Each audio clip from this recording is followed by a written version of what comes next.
आज आपको फिर से एक नई सच्ची घटना के साथ लेके आ चुका हूँ, जो मेरे दोस्त अमित के साथ हुई थी।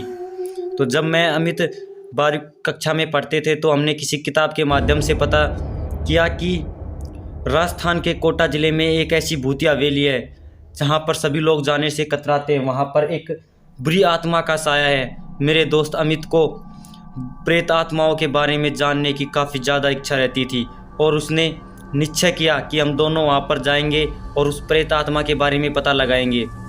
तभी मैंने उसे मना कर दिया कि ऐसी घटनाएं सच में भी हो सकती हैं।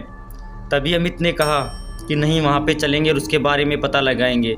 जब हमने अपना सारा सामान लेकर हवेली के दरवाजे पर पहुँचे तभी अचानक अमित का किसी ने हाथ पकड़ लिया और उससे पूछा, कौन हो तुम? तो अमित ने जवाब दिया कि हम बहरोड के रहने वाले निवासी हैं और हम अभी हवेली के बारे में पता लगाने आए हैं और हमें इन आत्माओं के बारे में ज़्यादा जानकारी होने वाली है। तभी उस बंदे ने कहा कि यहाँ पे एक प्रेत आत्मा रहती है, तुम अंदर मत जाओ, अंदर जाओगे तो तुम्हें ही नुकसान होगा। अमित ने बात न सुनी और मेरा हाथ पकड़कर मुझे हवेली की तरफ खींच लिया।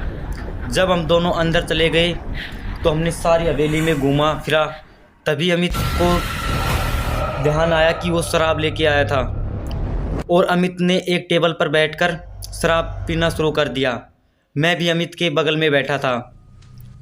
जब भी अमित ने 2-3 पैक लिए ही थे तभी वहाँ पर अचानक सामने से एक टेबल उठती है और हवा में 6-7 फीट की ऊंचाई पर हवा में झूलने लगती है और मैं अपनी जगह से खड़ा हो गया और अमित के पीछे जाकर छिप गया। तभी अमित ने ज़ोर से आवाज़ लगाई, कौन हो तुम? तभी वो टेबल अमित की साइड भगकर आई और अमित के ऊपर गिरने ही वाली थी। इतने में मैंने अमित को पीछे खींच लिया और सामने से सोफा हमारी साइड भागकर आया। तभी हम साइड हट गए और अमित ने ज़ोर से बोला, कौन हो तुम? सामने आओ। तभी हमारे सामने एक भयंकर काला साया आ गया और हम दोनों साहे से कतराने लगे।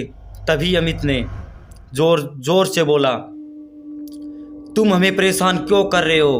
तब साये ने बताया कि मैं आज से लगभग करीब 100 साल पहले यहाँ के राजा के पास काम करने वाला दास था और राजा ने मुझे अचानक आग में झोंककर मार डाला। तब से इस हवेली में मैं किसी को नहीं रहने देता। तभी अमित कहता है कि तुम अपने असली रूप में मेरे सामने आओ। तभी वहाँ के सारे शीशे टूटने लगते हैं, लाइट चसबुच करने लगती हैं, बल्ब फूटने लगते हैं और काफ़ी भयानक आवाज़ें आने लगती हैं। मेरी रूह काँप रही थी और मैंने थोड़ा हौसला संभाला और तभी देखा कि अमित को एक बुरा साया अपनी साइड खींच रहा था। तभी मैं ज़ोरों से चिल्लाया और बाहर की साइड भागा तो अमित ने मेरे को बताया कि बैग में कुछ सफ़ेद कलर की चीज़ धरी है जो इस पर मैं फेंक डालूं। मैं ज़ोरों से दौड़ा और बेडरूम में गया और वहाँ से बैग में से वो चीज़ निकाली और जब मैंने वो चीज़ उस प्रेत आत्मा के ऊपर फेंकी तो वो जलने लगी। जलते जलते वह ज़ोर से चिल्ला रही थी। वहाँ पर बहुत सारा ज़ोरों का आवाज़ और शोरों की आवाज़ होने लगी और मेरी रूह काँप रही थी।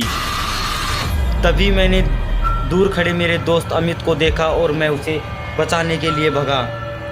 जाकर देखा तो मेरा दोस्त बिल्कुल सही था और वो थोड़ा घबराया हुआ था। तभी हम दोनों अंदर से बाहर की साइड आकर बैठ गए।